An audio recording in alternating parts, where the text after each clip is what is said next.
So someone wrote in and said, we're in a mono-poly relationship. The woman is monogamous and her partner is poly, and he's just starting out to date other people. They just opened up the relationship for him. And he's had a couple of dates, but the dates didn't really work out. But now he's met someone he's really liked, and he's really happy. She's poly, and she wants to be really happy, but he's really in the new relationship energy. He's hyper focused on this new girl, and she wants to.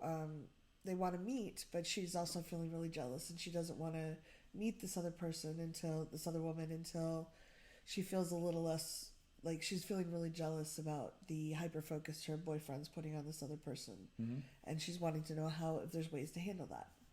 This is Reid Mahalko from ReidAboutSex.com. Cathy from the IntimacyDojo.com. It's a great question. It's a great question, and it was such a great question I put on a tux because it demanded that kind of panache. And because Southwest lost your because my airlines, I didn't want to say Southwest because I fly them a lot.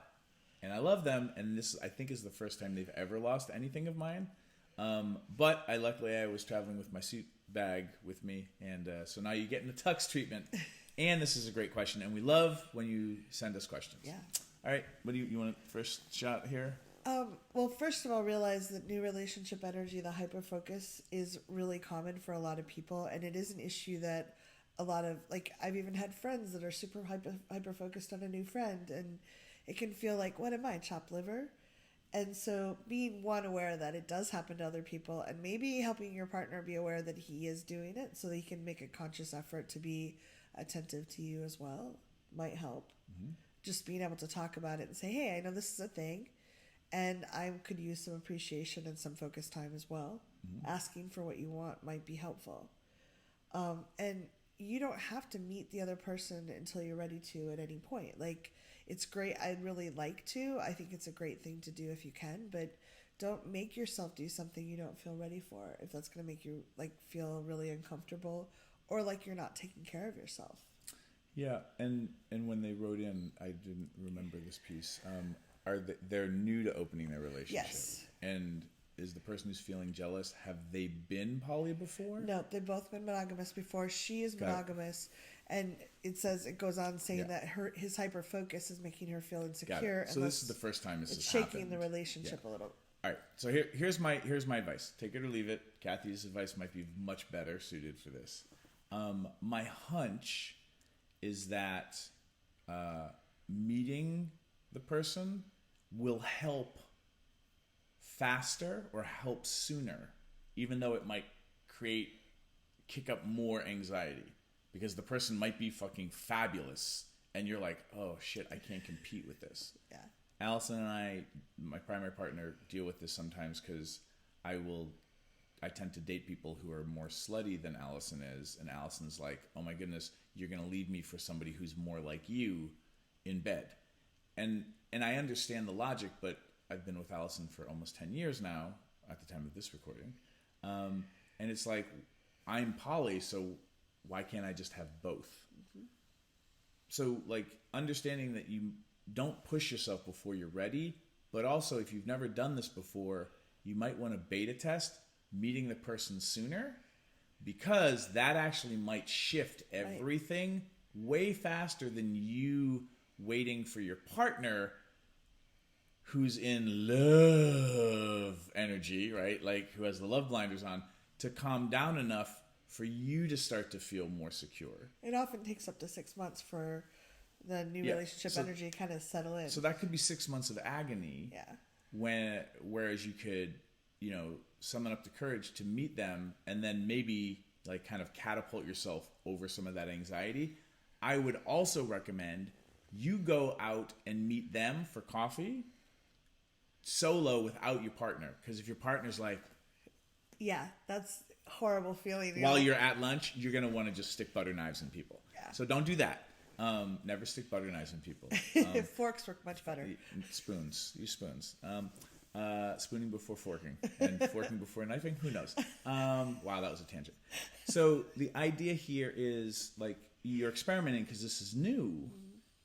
I have some products on my website around jealousy, Really good ones. and understanding jealousy. We've already shot videos on jealousy, so you might want to just on this channel look, type in jealousy and see what other videos we have.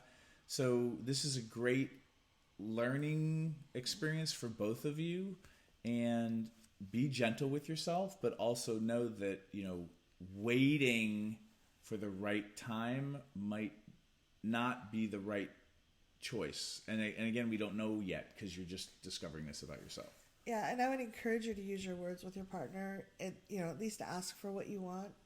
If he's if he's in the past been more attentive, can say, hey, like, I'm noticing that you're talking a lot about this new person.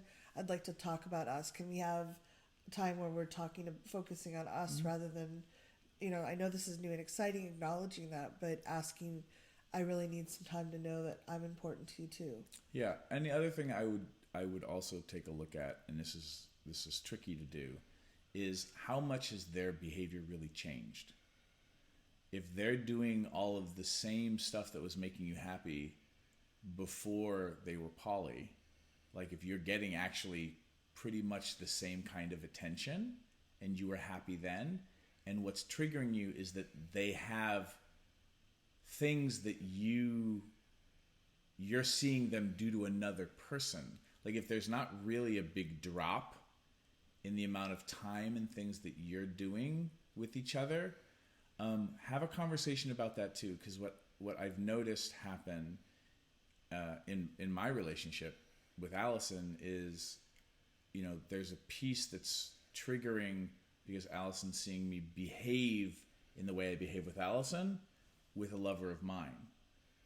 And then we think because, and again, this is all dependent on people, and Allison may even watch this video and be like, dude, you got it completely wrong. So, but the thing is that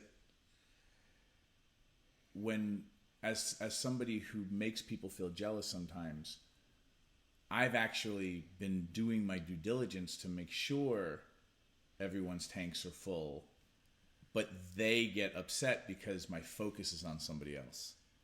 Whereas if your partner had picked up golf and was spending time and energy on golf because it's not a lover, you don't have the same reaction.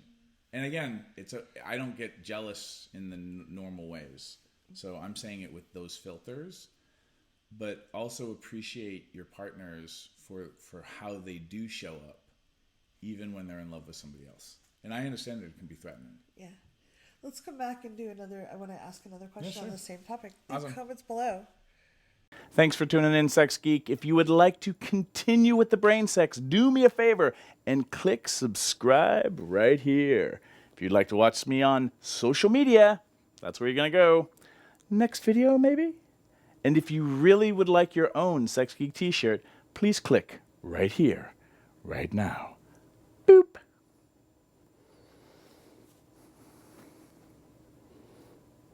No, really, like, boop, boop, boop, boop, boop.